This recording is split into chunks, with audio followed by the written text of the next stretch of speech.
the final stretch for Kimetsu no Yaiba is within sight. Regardless of, you could be a person really hyped, really into the series, you can be somebody that doesn't really care about it at all. Regardless of which, the series had, a pretty strong run, how much it blew up after the anime came out, and who knows what the author has planned next. A whole new series, a part 2 that maybe will take place in the same universe, but, at a different period.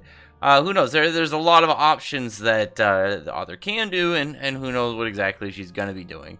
But as of right now, like, the chapter opens, you have Tanjiro just in bed, there's Nezuko and Zenitsu and Inosuke all there. You got that crew, and you honestly, like, the first spread, it caught me a little bit with some of those members that are no longer alive at this point, and who even lived? Who even lived out of the pillars? I'm trying to think, just out of all the pillars, I think Sanemi, and who else was the only one that lived? Because Sanemi was showing, Sanemi and Giyu were like the only pillars that managed to make it out alive. Giyu, I could see, making sense, just because not only was he strong in his powerful pillar, I think from at least what I noticed, is he's the most popular out of them. I haven't looked at popularity polls, so I don't know. It's just what I see online. So, like, a character that ends up surviving from popularity, it could still make somewhat of sense, even though it's like, well, but were they in some crazy situation where they shouldn't have, been able to live? I don't know about that, but I will say that right now, the whole aspect of the entire aspect of essentially, like, the series itself, like, as a whole, has just, like, whittled down to, at least the question, why keep Sanemi alive? Because, right, you have all the characters right now, you have all these different ones that had their stoic sacrifice stuff. Sanemi didn't really get to do anything until the fight with Muzan, because I don't think he was, at least from what I remember, I'm trying to think of, like, the first fight against Upper Moon 6, and then you had, what was after that, the stuff with, was it Upper Moon 4 and 5? And then, I think right after that was what we're at now. I think, well, what we were at with the whole Muzan, like, big final battle setup kind of thing. But, like, Sanemi being alive is surprising because I don't imagine that he's very liked. And he's one of those characters that if they got killed off, it'd be like, who cares? Like, he's a jerk. I'm wondering if maybe the reason that he is, alive is you can be like, oh, well, sometimes the jerks make it out in the end. I mean, he wasn't, like, evil. He wasn't an evil being. He was just a huge D-bag. But we have, like, them just talking to the remaining pillars, the people from, Ubuyashiki's, like, family. You have his son, and I think those were his daughters, I believe. I just can't remember off the top of my head. I don't think they really... I'm trying to remember what they did. I'm trying to remember, like, what roles they had, but I can't remember too much of the overall. I know he had a fair amount of kids, and I know about his family curse, but the only one I really remember was his son, because his son was supposed to, like, take up his spot. And then you have, like, a bunch of the characters all showing up, everyone, like, coming and hanging out, and you got Tengen arriving. He's got his 3 wives, and it's funny to think about, because when I got to this part, I think I had the exact same thought process that a lot of other people that read this had. It's like, you just had this big battle. You had this big, long fight against all of the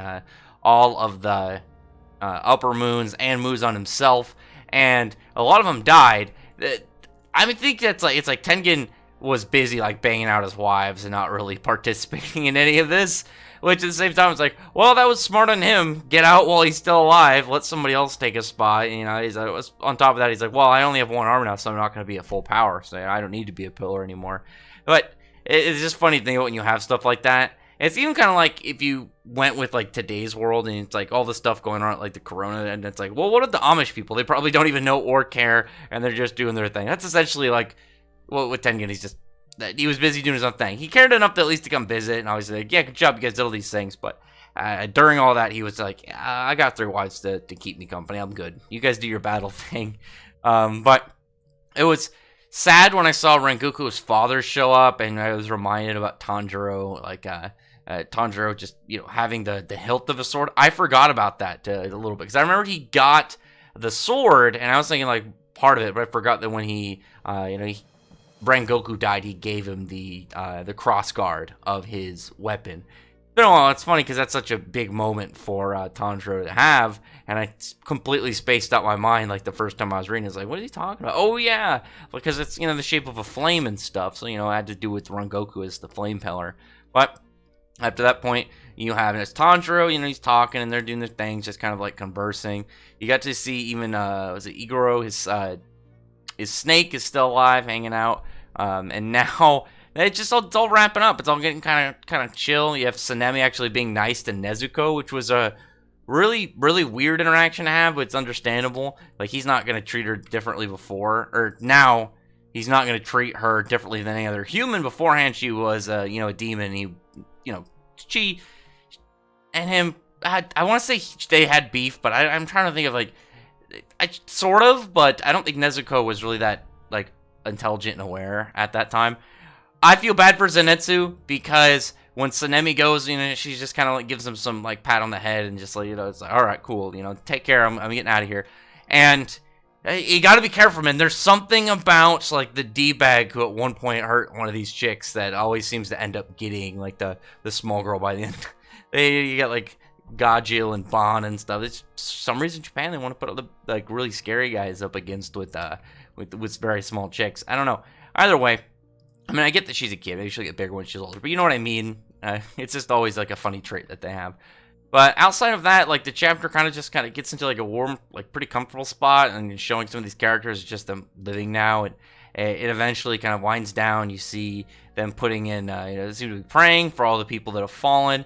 They're still kind of just like living happily. You have all of them living together too: Nezuko, Inosuke, Tanjiro, and Zenitsu. Like they get them all: Tanjiro, Zenitsu, Inosuke, Nezuko. They're doing their thing, just having fun and living life, doing normal chores and whatnot.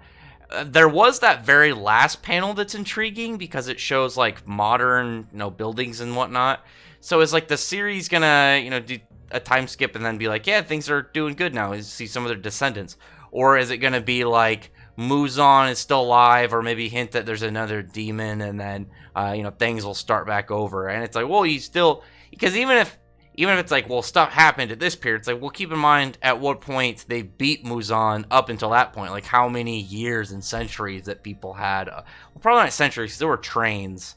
I have to look up the exact timeline, man. I don't know if it's ever been noticed. But either way, at least, like, between that point of defeating Muzan and, like, if in the next chapter, because it's almost over, I think, 2 more chapters, 1 or 2 more chapters.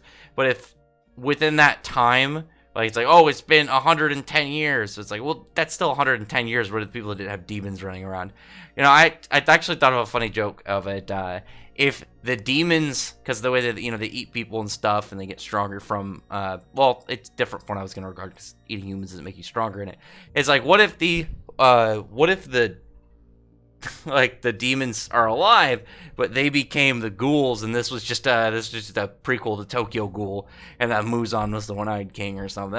I don't know, it's kind of funny. I guess you can go with Tanjiro, because Tanjiro only has one working eye right now. So that's just a little interesting little side thing together, because the demons and the ghouls have some similarities, obviously not the same, but it is fun just to kind of like be like, maybe. I mean, it's probably like 99.999%, obviously not.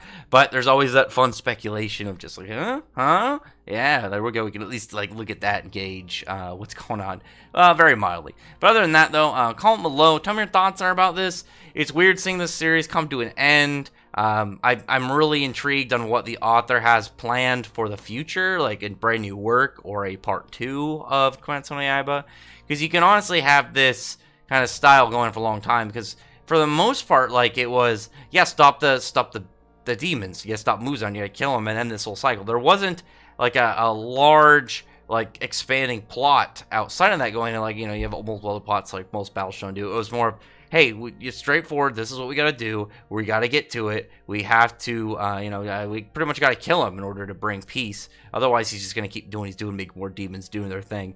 So, we'll see. I mean, if there's still a demon left, or maybe like something kind of like level on Muzan that can, is about to make more, it would make sense, because we know that once they reach that high level of demon, they can evolve into like being the similar as Muzan. So it's believable. We just have no idea currently. I mean, so there's probably like 1 or 2 chapters left. I'm guessing there'll at least be a teaser of a next work or continuation in, the end of whatever the chapter is, at least, quote unquote, supposed to be the last. But other than that, don't comment below, thumbs up the video, friend the like button and the subscribe button, and check out my other videos. But other than that, I appreciate everybody's already subscribed. I thank you all for listening. Bye.